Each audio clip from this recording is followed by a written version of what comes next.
ಮಂಗಳ ಚಾಚಾ ಮತ್ತು ರಾಮು ಇಬ್ಬರು ಮಾಧವಪುರದಿಂದ ಕಾಶಿಪುರಕ್ಕೆ ರಾಮುಗಾಗಿ ಕೆಲಸ ಹುಡುಕಲು ಹೋಗುತ್ತಿದ್ದರು. ಆಕಾಶದಲ್ಲಿ ಗಾಢವಾದ ಮೋಡಗಳು ಕವಿದಿದ್ದವು. ಮಳೆ ಬರುವ ಲಕ್ಷಣಗಳು ಸ್ಪಷ್ಟವಾಗಿದ್ದವು. ಅರೆ ಚಾಚಾ, ಈ ಎತ್ತುಗಳು ನನ್ಗಿಂತಲೂ ಜಾಸ್ತಿ ಸೋಮಾರಿಗಳಾಗಿವೆ. ಇಷ್ಟೇ ನಿಧಾನವಾಗಿ ಹೋದರೆ ಯಾವಾಗ ಕಾಶಿಪುರ ತಲುಪುತ್ತೇವೆ ಎಂದು ರಾಮು ನಗುತ್ತಾ ಹೇಳಿದ. ನಗು ರಾಮು, ಆದ್ರೆ ಈ ಮೋಡಗಳು ಒಳ್ಳೆಯ ಸೂಚನೆ ಕೊಡ್ತಿಲ್ಲ. ಮಳೆ ಬರುವುದು ಖಚಿತ. ಈ ಕಾಡಿನ ದಾರಿ ರಾತ್ರಿ ಸಮಯದಲ್ಲಿ ಚೆನ್ನಾಗಿರೋದಿಲ್ಲ. ಅರೆ ಚಾಚಾ, ಮಳೆ ಬಂದರೆ ಏನು, ತೋಯ್ತೀವಿ, ಸ್ನಾನ ಮಾಡಿದಂತಾಗುತ್ತೆ. ಬೇಸಿಗೆಯಲ್ಲಿ ತಂಪು ಸಿಗುತ್ತೆ, ಮಜಾ ಆಗತ್ತೆ. ಮಜಾ ಅಂತೀಯ ರಾಮು? ನಿನಗೆ ಬುದ್ಧಿ ಯಾವಾಗ ಬರುತ್ತೋ? ನೀನು ನಗಾಟದಲ್ಲಿ ಎಲ್ಲವನ್ನೂ ಮರೆತು ಬಿಡ್ತೀಯ. ಇದು ಆಟ ತಮಾಷೆಯ ಜಾಗವಲ್ಲ, ಇದು ಕಾಡು. ವರ್ಷಗಳಿಂದ ಈ ದಾರಿ ಬೀಸಾಡಿಕೊಂಡಿದೆ. ಕತೆಗಳಲ್ಲಿ ಹೇಳ್ತಾರೆ, ರಾತ್ರಿ ಸಮಯದಲ್ಲಿ ಇಲ್ಲಿ ಭೂತ ಪ್ರೇತಗಳು ತಂಗುತ್ತವಂತೆ. ಓ ಚಾಚಾ, ಭೂತ ಪ್ರೇತಗಳ? ಈಗ ನೀವು ಅದೇ ಹಳೆಯ ಕತೆಗಳನ್ನ ಹೇಳ್ತಿದ್ದೀರಾ? ಹಳ್ಳಿಯ ಆ ವೃದ್ಧ ಅಮ್ಮನ ಮಾತುಗಳಂತೆ. ಅವಳು ಪ್ರತಿಯೊಂದು ತಿರುವಲ್ಲೂ ಭೂತ ತೋರಿಸ್ತಾಳೆ. ಒಮ್ಮೆ ಪೀಪಲ್ ಮರದ ಮೇಲೆ, ಮತ್ತೊಮ್ಮೆ ಬಿಸಾಡಿದ ಬಾವಿಯ ಬಳಿ. ನಿಮ್ಮ ಮಾತು ಕೇಳಿದ್ರೆ ನನಗೆ ಭಯಕ್ಕಿಂತ ನಗು ಜಾಸ್ತಿ ಬರುತ್ತೆ. ಅಷ್ಟರಲ್ಲಿ ಮಿಂಚು ಗರ್ಜಿಸಿ ಆಕಾಶ ಕಂಪಿಸಿತು. ಇಬ್ಬರು ಮೇಲಕ್ಕೆ ನೋಡಿದರು. ಚಾಚಾ, ಈ ಮೋಡಗಳು ಭಯಾನಕ ಬಿರುಗಾಳಿಯನ್ನು ತರೋ ಹಾಗೆ ಕಾಣುತ್ತಿವೆ. ನಾವು ಇಲ್ಲಿ ಸಿಲುಕು ಬಿಡೋದೆ? ನಾನೇ ಮೊದ್ಲು ಹೇಳಿದ್ದೆ ಬೇಗ ಹೊರಡಬೇಕು ಅಂತ. ಆದ್ರೆ ನೀನು ಮಾತು ಕಟ್ಟೋದ್ರಲ್ಲೇ ಸಮಯ ಕಳೆಯುತ್ತಿದ್ದೆ. ನೋಡು, ಈ ಎತ್ತುಗಳು ಮತ್ತೆ ಮತ್ತೆ ನಿಲ್ಲುತ್ತಿವೆ. ಅವಕ್ಕೂ ದಾರಿ ಸರಿ ಇಲ್ಲ ಅನ್ನಿಸಿರಬೇಕು. ಮಳೆ ಬರುವುದಕ್ಕೆ ಮುಂಚೆ ನಿಲ್ಲೋಕೆ ಒಂದು ಜಾಗ ಹುಡುಕಬೇಕು. ಚಾಚಾ, ನೀವು ಹೇಳಿದ್ದ ಜಾಗವೇ ನಮ್ಮ ಮುಂದೆ ಇರಬೇಕು ಅನ್ಸುತ್ತೆ. ಅಲ್ಲಿ ಸ್ವಲ್ಪ ಸ್ವಲ್ಪ ಬೆಳಕು ಮಿನುಗುತ್ತಿವೆ. ಮೇಲ್ನೋಡ್ರಲ್ಲಿ ಏನೋ ಬರಹ ಕಾಣುತ್ತಿದೆ. ಹೌದು, ಅದು ಮಾಧವಪುರ ಶಾಲೆ ಅನ್ಸುತ್ತೆ. ಅಲ್ಲಿಗೆ ಹೋಗೋಣ. ಕಾಡಿನ ಮಧ್ಯೆ ಶಾಲೆಯ? ಇದು ನಿಜಕ್ಕೂ ವಿಚಿತ್ರ. ಸುತ್ತಮುತ್ತ ಯಾವ ಹಳ್ಳಿ ಇಲ್ಲ, ಜನವಸತಿ ಇಲ್ಲ. ಎಲ್ಲೆಡೆ ದಟ್ಟ ಕಾಡು ಮಾತ್ರ. ಅಷ್ಟರಲ್ಲಿ ಧಾರಾಕಾರ ಮಳೆ ಆರಂಭವಾಯಿತು. ಚಾಚಾ, ಇಷ್ಟೊಂದು ಮಳೆಯಲ್ಲಿ ಕಾಡಿನಲ್ಲಿ ಅಲೆಯುವುದಕ್ಕಿಂತ ಆ ಶಾಲೆಯೊಳಗೆ ಹೋಗುವುದು ಒಳ್ಳೆಯದು. ದಾರಿ ಸಂಪೂರ್ಣ ಕೆಸರಾಗಿದೆ. ಕನಿಷ್ಠ ಮೇಲ್ಚಾವಣಿ ಸಿಗುತ್ತೆ. ನಿಮ್ಮ ಭೂತಪ್ರೇತ ಕತೆಗಳನ್ನ ನಂಬುತ್ತಾ ಇಲ್ಲೇ ನಿಂತರೆ ಚಳಿ ಮಳೆಯಲ್ಲಿ ಅಸ್ವಸ್ಥರಾಗುತ್ತೇವೆ. ಅವರು ಇಬ್ಬರು ಶಾಲೆಯ ಕಡೆಗೆ ಹೋದರು. ಹೊರಗಿನಿಂದಲೇ ಶಾಲೆ ಭಯಾನಕವಾಗಿ ಕಾಣುತ್ತಿತ್ತು. ಆದರೆ ಮಳೆ ಇಷ್ಟೊಂದು ಜೋರಾಗದ್ದರಿಂದ ಅಲ್ಲಿ ನಿಲ್ಲುವುದು ಏಕೈಕ ಮಾರ್ಗವಾಗಿತ್ತು. ಬೆಲ್ಗಾಡಿಯಿಂದ ಇಳಿದು ಅವರು ಶಾಲೆಯೊಳಗೆ ಪ್ರವೇಶಿಸಿದರು. ರಾಮು, ಕಾಡಿನ ಮಧ್ಯೆ ಶಾಲೆ. ಸುತ್ತಮುತ್ತ ಯಾವುದೇ ಹಳ್ಳಿ ಇಲ್ಲ, ಮಕ್ಕಳ ಶಬ್ದ ಇಲ್ಲ, ಮನುಷ್ಯನ ಗುರುತೂ ಇಲ್ಲ. ಕೇವಲ ಅಂಧಾಕಾರ, ಮರಗಳ ಸರಸರ ಶಬ್ದ ಮತ್ತು ಈ ಅಕಸ್ಮಾತ್ ಮಳೆ ನನಗೆ ತುಂಬಾ ವಿಚಿತ್ರ ಅನಿಸ್ತಿದೆ.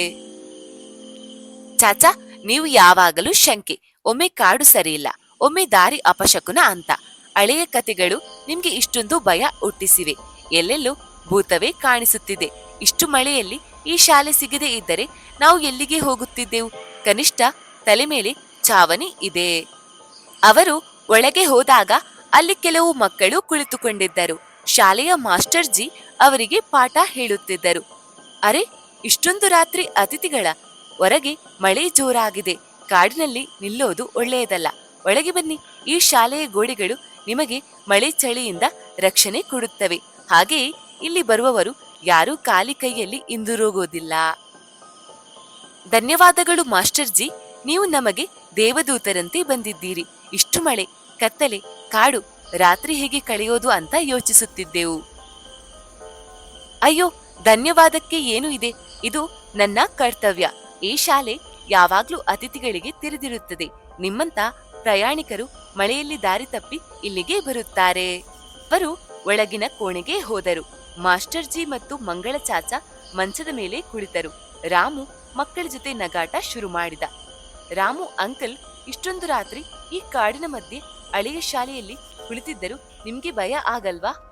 ಅರೆ ಪಗಲೆ, ಭಯ ಅನ್ನೋದನ್ನ ನಾನು ಬೆಳಗಿನ ತಿಂಡಿಯ ಜೊತೆ ತಿಂದು ಬಿಡ್ತೀನಿ. ದೊಡ್ಡ ದೊಡ್ಡ ಪೈಲ್ವಾನರು ನನ್ನ ಮುಂದೆ ನಡುಗುತ್ತಾರೆ. ಭಯವೇ ನನ್ನನ್ನೇ ನೋಡಿ ಅಡಗಿಕೊಳ್ಳುತ್ತೆ.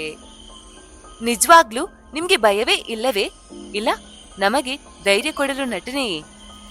ನಾನು ಬಾಲ್ಯದಿಂದಲೇ ಹಳ್ಳಿಯ ಸಿಂಹ. ಜನರು ರಾತ್ರಿ ಬಾಗಿಲು ಮುಚ್ಚಿಕೊಳ್ಳುತ್ತಿದ್ದಾಗ ನಾನು ಒಬ್ಬನೇ ಒಳಗಲಿಗೆ ಹೋಗುತ್ತಿದ್ದೆ. ಭಯ ಅನ್ನೋದು ನನಗೆ ಧೂಳಿನಂತೆ. ಹಾಗಾದ್ರೆ ನೀನು ತುಂಬಾ ಧೈರ್ಯವಂತನಂತೆ. ಆದ್ರೆ ನಿಜವಾದ ಧೈರ್ಯ ಹೃದಯದ ತಡಿತವೇ ದ್ರೋಹ ಮಾಡಿದಾಗ ಗೊತ್ತಾಗುತ್ತದೆ. ಬನ್ನಿ, ನಾನು ಒಂದು ಕತೆ ಹೇಳ್ತೇನೆ. ಈ ಶಾಲೆಯ ಗೋಡೆಗಳಲ್ಲಿ ಅನೇಕ ರಹಸ್ಯಗಳಿವೆ. ವರ್ಷಗಳ ಹಿಂದೆ ಒಂದು ಸಂಪೂರ್ಣ ತರಗತಿ ಏಕಾಏಕಿ ಕಾಣೆಯಾಗಿತ್ತಂತೆ. ಆದರೆ ರಾತ್ರಿ ಅವರ ಧ್ವನಿಗಳು ಇನ್ನೂ ಕೇಳಿಸುತ್ತವೆ. ಮಾಸ್ಟರ್ ಜಿ, ನಿಮ್ಮ ಕತೆ ಕೇಳಿದ್ರೆ ನೀವು ಆ ಕಾಣೆಯಾಗಿದ್ದ ತರಗತಿಯ ಮುಖ್ಯ ಶಿಕ್ಷಕರಂತೆ ಕಾಣ್ತಿದ್ದೀರಾ. ನಗು ಮಾಡ್ತಿರು ಮಗನೇ, ಮುಂದೆ ಎದುರಾದಾಗ ಸತ್ಯ ಗೊತ್ತಾಗುತ್ತೆ. ಬನ್ನಿ ಮಕ್ಕಳೇ, ಓದಿನ ಸಮಯ ಆಯ್ತು. ಮಾಸ್ಟರ್ ಜಿ ಮಕ್ಕಳ ಜೊತೆ ಹೊರಟರು. ರಾಮು, ನಿನಗೆ ಏನಾದ್ರೂ ವಿಚಿತ್ರ ಅನಿಸಲ್ಲವಾ? ಇವರ ಮಾತು ವರ್ತನೆ ಎಲ್ಲವೂ ಸರಿಯಿಲ್ಲ ಅನಿಸುತ್ತೆ. ಚಾಚಾ, ಮತ್ತೆ ಶುರು ಮಾಡ್ತೀರಾ? ಭೂತ ಪ್ರೇತ ಏನೂ ಇಲ್ಲ. ಮಕ್ಕಳು ನನ್ನ ಜೊತೆ ಆಟವಾಡಿದರು ಅಲ್ವಾ. ಈ ಜಗತ್ತು ಯಾವಾಗಲೂ ಕಣ್ಣು ಕಾಣಿಸಿದಂತೆ ಇರೋದಿಲ್ಲ. ನಿಜವಾದ ಸತ್ಯ ನೆರಳಿನ ಹಿಂದೆ ಅಡಗಿರುತ್ತೆ.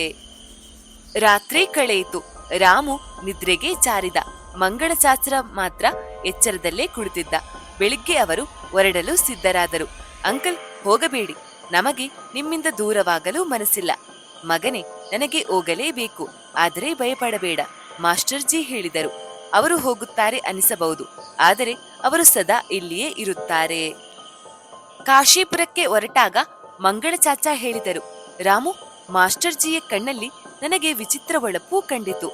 ಹೌದು ಚಾಚಾ, ಅವರ ಮಾತುಗಳಲ್ಲಿ ಏನೋ ಅಸಹಜತೆ ಇತ್ತು. ಚಹಾ ಅಂಗಡಿಯಲ್ಲಿ ಚಹಾ ಕುಡಿಯುವಾಗ ಅಂಗಡಿಯವನು ಹೇಳಿದನು, ನೀವು ಆ ಶಾಲೆಯಲ್ಲಿದ್ದೀರಾ? ಅದು ವರ್ಷಗಳಿಂದ ಬಿಸಾಡಿಕೊಂಡಿದೆ. ಅಲ್ಲಿ ಇದ್ದ ಮಾಸ್ಟರ್ ಮತ್ತು ಮಕ್ಕಳು ಎಲ್ಲರೂ ಸತ್ತು ಹೋಗಿದ್ದಾರೆ.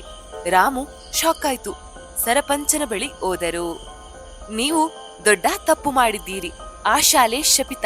ಅಲ್ಲಿ ಇದ್ದವರು ಎಲ್ಲರೂ ಆತ್ಮಗಳು. ನೀವು ಒಂದು ರಾತ್ರಿ ಅಲ್ಲಿದ್ದೀರಿ ಅಂದ್ರೆ ಅವರು ನಿಮ್ಮನ್ನು ಗಮನಿಸಿದ್ದಾರೆ. ಸರಪಂಚನು ಅವರನ್ನ ತನ್ನ ಹಳೆಯ ಮನೆಗೆ ಕರೆದುಕೊಂಡು ಹೋದನು. ಇಂದು ರಾತ್ರಿ ಇಲ್ಲಿ ಇರಬಹುದು, ಆದರೆ ಹೊರಗೆ ಕಾಲಿಟ್ಟರೆ ಅಪಾಯ.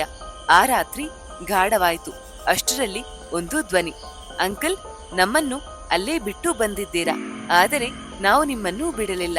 ಎಲ್ಲೆಡೆ ನೆರಳುಗಳು, ಕೆಂಪು ಕಣ್ಣುಗಳು. ನಮ್ಮ ಜೊತೆಗೆ ಶಾಲೆಗೆ ಬನ್ನಿ, ತರಗತಿ ನಿಮ್ಮನ್ನೂ ಕಾಯುತ್ತಿದೆ. ಅವರು ವಿನಂತಿಸಿಕೊಂಡರು, ಅಳಿದರು, ಕ್ಷಮೆ ಕೇಳಿದರು. ಆದರೆ ನೆರಳುಗಳು ಅವರನ್ನ ಆವರಿಸಿಕೊಂಡವು. ಮರುದಿನ ಹಳ್ಳಿಯೆಲ್ಲ ಸುದ್ದಿ ಹರಡಿತು. ಅವರುಗಳು ಮುಗಿದು ಹೋದರು. ಆ ಶಾಲೆಯೇ ಅವರ ಅಂತಿಮ ಗಮ್ಯವಾಯಿತು. ಆ ಜಾಗ ಈಗ ಶಪಿತ. ಪ್ರತಿಯೊಂದು ಗೋಡೆ ಅವರ ಚೀರಾಟಕ್ಕೆ ಸಾಕ್ಷಿ.